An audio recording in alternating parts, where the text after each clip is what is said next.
Hello guys, तो आज हम रिव्यू करने वाले Realme X7 Max 5G smartphone की, जो कि बहुत ही ज़्यादा लोगों को अपना अट्रैक्ट कर रहा है अपने लेटेस्ट फीचर्स की वजह से। तो फ्रेंड्स, रिव्यू स्टार्ट करने से पहले हम छोटी सी क्लिप देख लेते हैं इस कूल स्मार्टफोन की। Initiate Realme 5G era.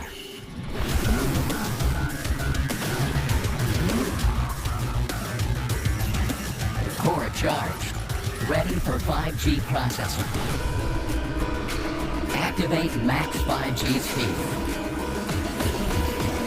Full throttle towards the future. Warning. Activate cooling technology.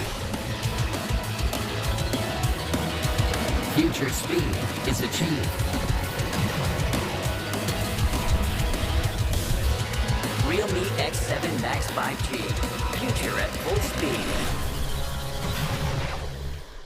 Realme Dare to Lead. तो फ्रेंड्स, मैं आपको बता देता हूँ कि कंपनी ने स्मार्टफोन को मर्क्यूरी सिल्वर, एस्ट्रॉयड ब्लैक और मिल्की पे इन 3 डिफरेंट कलर में लॉन्च किया है। और फ्रेंड्स, इस स्मार्टफोन में आपको मिलेगा मीडियाटेक का डायमेंसिटी 1200 5G प्रोसेसर, जो कि बहुत ही ज़्यादा अच्छा है अगर आप अपना ज़्यादा टाइम गेमिंग में बिताते हो तो। और फ्रेंड, इस मोबाइल में आपको मिलेगा 5G plus 5G dual SIM supported का बहुत ही शानदार फीचर। और साथ ही कंपनी का यह दावा है कि Realme X7 Max 5G smartphone 0 to 50% charge होगा सिर्फ और सिर्फ 16 मिनट्स में। तो फ्रेंड्स, कैमरा स्पेसिफिकेशन देखें तो आपको मिलेगा 64 MP ट्रिपल कैमरा और 16 MP wide angle selfie camera. और दोस्तों, बैटरी की बात आती है तो यहाँ आपको मिलेगी 4500 mAh की बैटरी और 6.5 एम्पियर का फास्ट चार्जिंग अडोप्टर। तो दोस्तों, इस फ़ोन में आपको 2 वेरिएंट मिलेंगे, 8GB प्लस 128GB और 12GB प्लस 256GB।